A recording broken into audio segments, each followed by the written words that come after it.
नमस्कार दोस्तों, आप सुन रहे हैं सुपर 50 न्यूज, जहां खबरें सिर्फ बताई नहीं जाती बल्कि देश, समाज और सच्चाई की जिम्मेदारी के साथ आपके सामने रखी जाती हैं।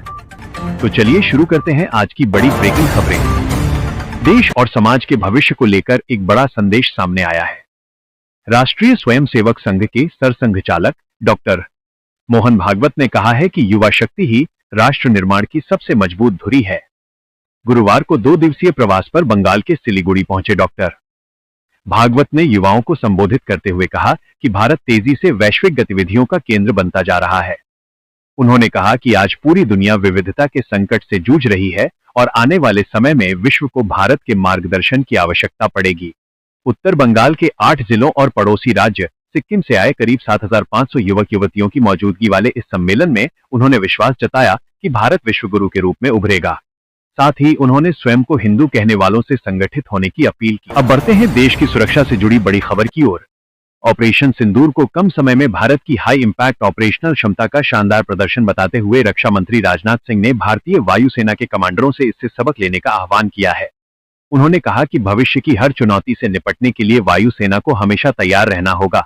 ऑपरेशन के दौरान सीमा पार स्थित आतंकी शिविरों को ध्वस्त करने में वायुसेना ने जो साहस, गति और सटीकता दिखाई, उसकी रक्षा मंत्री ने सराहना की। पाकिस्तान की गैर जिम्मेदाराना प्रतिक्रिया का करारा जवाब देने के लिए भी उन्होंने वायुसेना की प्रशंसा की और कहा कि इस ऑपरेशन ने हमारी सेनाओं, खासकर एयर डिफेंस क्षमता पर जनता के विश्वास को और मजबूत किया है। अब सियासी रणनीति से जुड़ी बड़ी खबर। केंद्रीय गृह मंत्री अमित शाह पश्चिम बंगाल, असम, केरल, तमिलनाडु और पुडुचेरी में अगले साल होने वाले विधानसभा चुनावों की रणनीति की कमान संभालेंगे। जानकारी के मुताबिक अमित शाह इस महीने के अंत से चुनावी दौरों की शुरुआत करेंगे। वे हर महीने कम से कम 3 दिन चुनावी राज्यों में प्रवास करेंगे। अपने अभियान की शुरुआत पश्चिम बंगाल से होगी और चुनाव की अधिसूचना जारी होने तक वो सभी राज्यों का नियमित दौरा करते रहेंगे। अब खबर अर्थव्यवस्था से। प्रधानमंत्री की आर्थिक सलाहकार परिषद के सदस्य संजीव सान्याल ने डॉलर के मुकाबले रुपए की गिरावट को लेकर किसी भी तरह की चिंता से इनकार किया है। गुरुवार को एक कार्यक्रम में उन्होंने कहा कि तेज आर्थिक विकास के दौर में चीन और जापान जैसी बड़ी अर्थव्यवस्थाओं की मुद्राओं में भी गिरावट देखी गई थी। उन्होंने बताया कि 1990 के दशक से रुपए को अपना स्तर तय करने की अनुमति दी गई है और अत्यधिक अस्थिरता को रोकने के लिए आरबीआई अपने विदेशी मुद्रा भंडार का इस्तेमाल करता है। अब अंतर्राष्ट्रीय रक्षा सहयोग से जुड़ी खबर। रक्षा मंत्री राजनाथ सिंह ने डच विदेश मंत्री डेविड वॉन वील से मुलाकात की। इस बैठक में द्विपक्षीय सुरक्षा, रक्षा सहयोग और सह विकास तथा सह उत्पादन पर चर्चा हुई। रक्षा मंत्रालय के अनुसार भारत और नीदरलैंड के बीच रक्षा सहयोग को लेकर एक समझौता पत्र पर हस्ताक्षर किए गए। इन दस्तावेजों का आदान प्रदान रक्षा सचिव राजेश कुमार सिंह और भारत में नीदरलैंड की राजदूत मारिसा गेरार्ड्स के बीच हुआ। अब रूस यूक्रेन युद्ध से जुड़ा एक बड़ा और चौंकाने वाला खुलासा।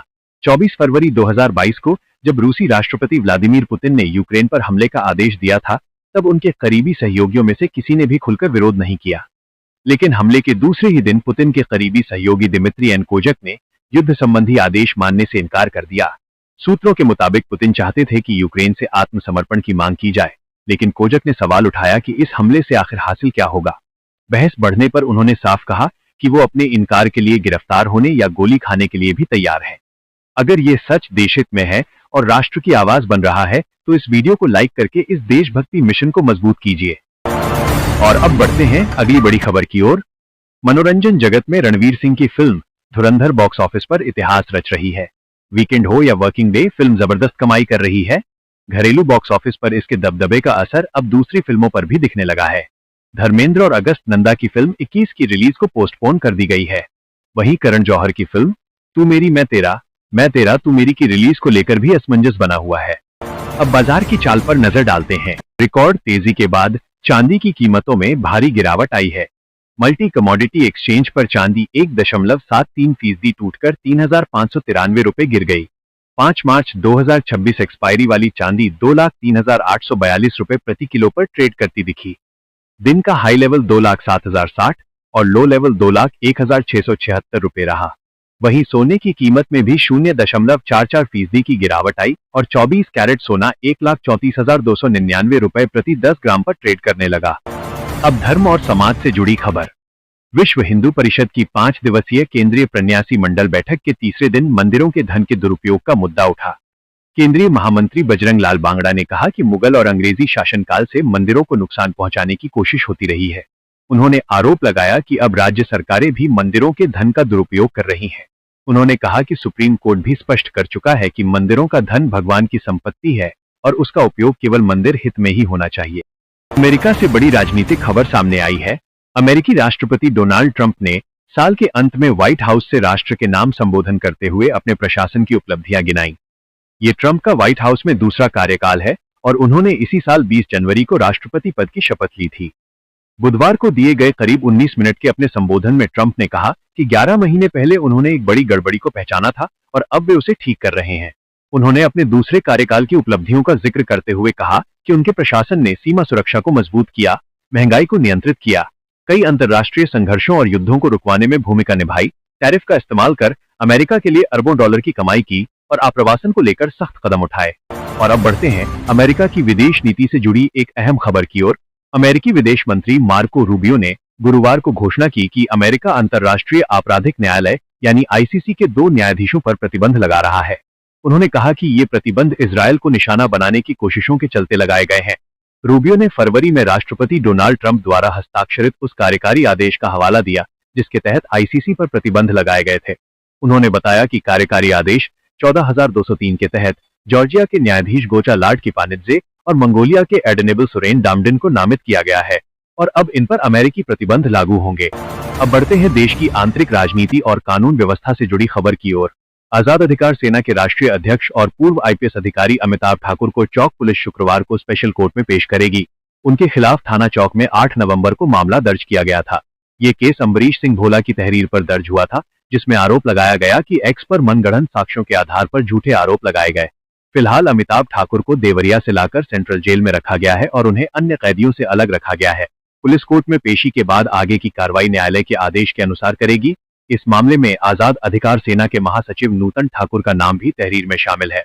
अब कानून व्यवस्था से जुड़ी एक सनसनीखेज खबर।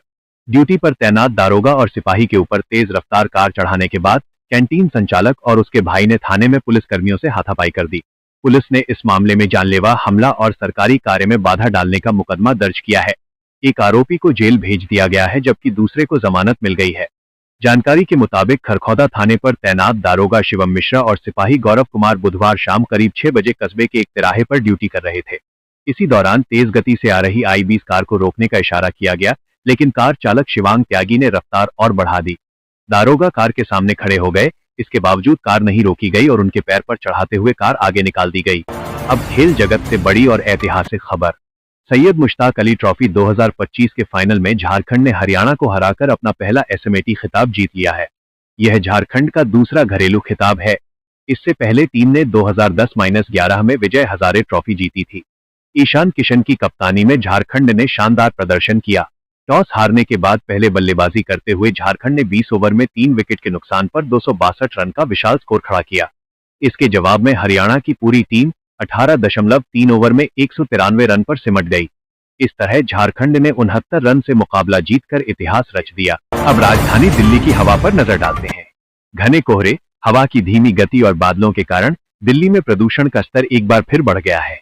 केंद्रीय प्रदूषण नियंत्रण बोर्ड के अनुसार गुरुवार को दिल्ली का AQI 373 दर्ज किया गया, जो बहुत खराब श्रेणी में आता है। आनंद विहार में AQI 441 दर्ज किया गया, जिसे गंभीर श्रेणी में रखा गया है। आने वाले दिनों में राहत की संभावना कम बताई जा रही है। अब अंतर्राष्ट्रीय जल विवाद से जुड़ी खबर। पाकिस्तान ने चिनाब नदी के प्रवाह में कथित बदलावों को लेकर भारत को पत्र लिखकर स्पष्टीकरण मांगा है। पाकिस्तान ने भारत से सिंधु जल संधि के प्रावधानों का पालन करने की अपील की है। अब राजधानी से एक सकारात्मक खबर। राष्ट्रपति भवन और जम्मू कश्मीर के बाद अब दिल्ली की सड़कों और पार्कों में भी ट्यूलिप के फूल खिलेंगे। एनडीएमसी इस बार एक राष्ट्र एक चुनाव, मां के नाम पर एक पेड़ और विकसित भारत जैसी थीम पर ट्यूलिप डिजाइन तैयार करेगी। नीदरलैंड से मंगवाए गए बल्ब 27 दिसंबर से लगाए जाएंगे। अब एक अनोखी राजनीतिक खबर। मुंबई के भाजपा विधायक राम कदम ने घाटकोपर क्षेत्र में जल संकट का समाधान होने के बाद 5 साल में पहली बार अपने बाल कटवाए। उन्होंने कहा कि ये जनता की जीत और वादे के पूरा होने का प्रतीक है। और अंत में भारत की कूटनीति से जुड़ी अहम खबर। अगर आप चाहते हैं कि ऐसी ही पूरी बेखौफ और राष्ट्रहित से जुड़ी खबरें आप तक रोज पहुंचती रहें, तो चैनल को सब्सक्राइब कीजिए, वीडियो को लाइक कीजिए और इस आवाज को आगे बढ़ाइए। मैं हूं आपका साथी सुपर 50 न्यूज के साथ, सच के साथ, देश के साथ।